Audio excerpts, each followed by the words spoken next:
বৈষম্য বিরোধী আন্দোলন যেটা হয়েছে, এই বৈষম্য বিরোধী আন্দোলনে প্রথমে কোঠা বিরোধী আন্দোলন ছিল, তারপরে বৈষম্য বিরোধী আন্দোলন হয়েছে। এটা কি সর্বপ্রথম সংসদে আমাদের জাতীয় পার্টি মাননীয় চেয়ারম্যান বিরোধী দলের নেতা হিসাবে এবং সংসদে তিনি সমর্থন জানিয়েছিলেন, এবং তারপরে 5 তারিখে এটা সমর্থন দিয়েছেন এই বৈষম্য বিরোধী আন্দোলনে। তারপরে 6 তারিখে গাজীপুরে আমাদের জাতীয় পার্টির মহানগরের জেলার সম্মেলনে এই বৈষম্য বিরোধী আন্দোলনের প্রতি সমর্থন দিয়েছিলেন। কিন্তু দেখা যাচ্ছে যে আমাদেরকে বলা হচ্ছে যে আমরা আওয়ামী লীগের দোসর। আমাদের আওয়ামী লীগের দোসর আপনারা কেন আমাকে আওয়ামী লীগের দোসর বলবেন? 2014 সালে যে ভোটারবিহীন নির্বাচন হয়েছে, সেখানে জাতীয় পার্টি জিএম কাদেরের নেতৃত্বে ভোট বর্জন করেছিল।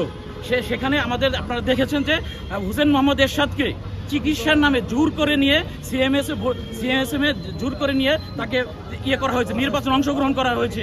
তখন এই ছাত্ররা কোথায় ছিল? তখন এই যে গণ অধিকার পরিষদের বিপিনুররা সেদিন কোথায় ছিল?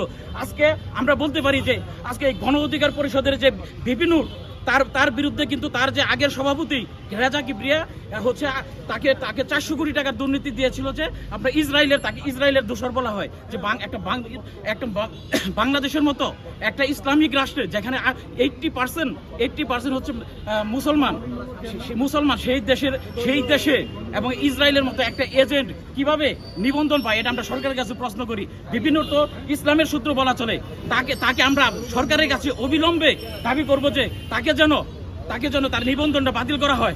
তারপরে আজ 29 তারিখে যে আমাদের পল্লীবন্ধু আলহাজ হোসেন মোহাম্মদ এরশাদের বাসভবনে এবং সেখানে আমাদের জাতীয় পার্টির মাননীয় চেয়ারম্যান তাকে হত্যার উদ্দেশ্যে তার প্রাণনাশ করার জন্য হামলা চালিয়েছিল।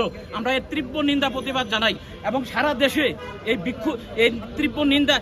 দেশে এই ঘটনার তীব্র নিন্দা জানিয়ে আমাদের সই করা হয়েছিল, আমাদের বিক্ষোভ সমাবেশ করা হয়েছিল।